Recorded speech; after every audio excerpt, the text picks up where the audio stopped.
ಪೆಹಲ್ಗಾಮ್ ದಾಳಿಯಲ್ಲಿ ಹುತಾತ್ಮರಾದ ಯೋಧರ ಸ್ಮರಣೆಗಾಗಿ ಕರ್ನಾಟಕ ರೈತ ಜನಸೇನೆಯಿಂದ ಇಂದು ರಕ್ತದಾನ ಶಿಬಿರವನ್ನು ಚಿಕ್ಕಬಳ್ಳಾಪುರ ಪತ್ರಕರ್ತರ ಭವನದಲ್ಲಿ ಆಯೋಜಿಸಲಾಗಿತ್ತು.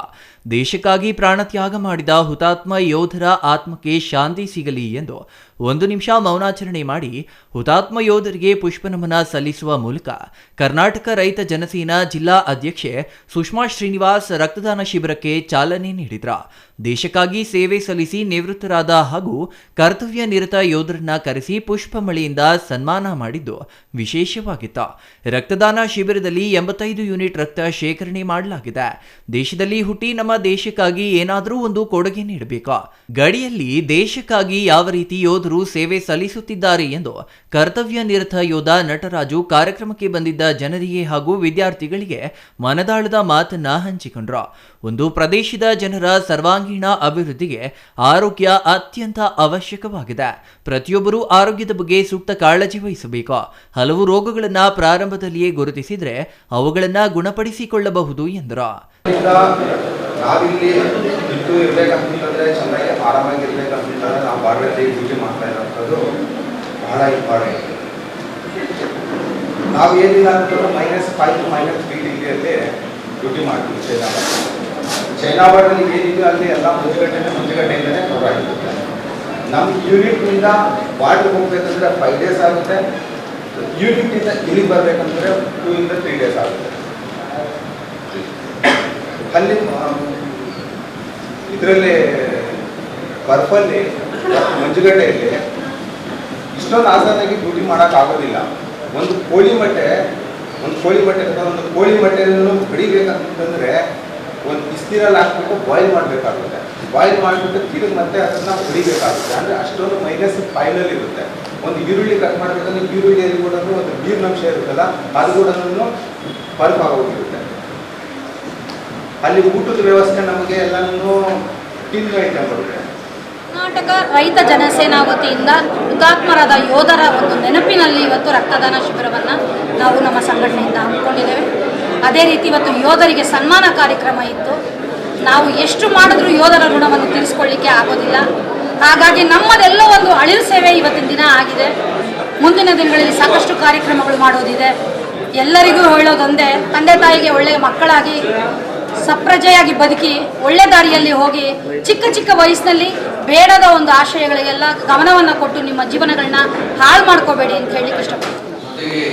ನಮ್ಮ ದೇಶದ ಸೈನಿಕರು ಯಾರು ನಮ್ಮ ದೇಶ ಬಗ್ಗೆ ಪ್ರಾಣತ್ಯಾಗ ಮಾಡಿದ್ದಾರೆ ಅವ್ರ ಬಗ್ಗೆ ತಾವೆಲ್ಲರೂ ಇವತ್ತು ದಿನ ಒಂದು ಅವರದ್ದು ಕೂಡ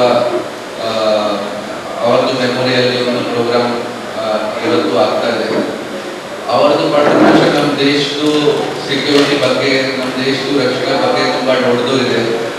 ಅವರು ಎಲ್ಲರೂ ಮನೆ ಬಿಟ್ಟು ಫ್ಯಾಮಿಲಿ ಬಿಟ್ಟು ಬಾರ್ಡರ್ಸಲ್ಲಿ ಈ ಥರ ಡ್ಯೂಟಿ ಮಾಡ್ತಾ ಇದ್ದಾರೆ. ತುಂಬ ಕಷ್ಟ ಇದೆ ಅದು. ನಮ್ಮಲ್ಲಿ ಕೂತ್ಕೊಂಡು ನಮ್ಮೂರಲ್ಲಿ ಕೂತ್ಕೊಂಡು ನಮಗೆ ಅರ್ಥ ಆಗಲ್ಲ.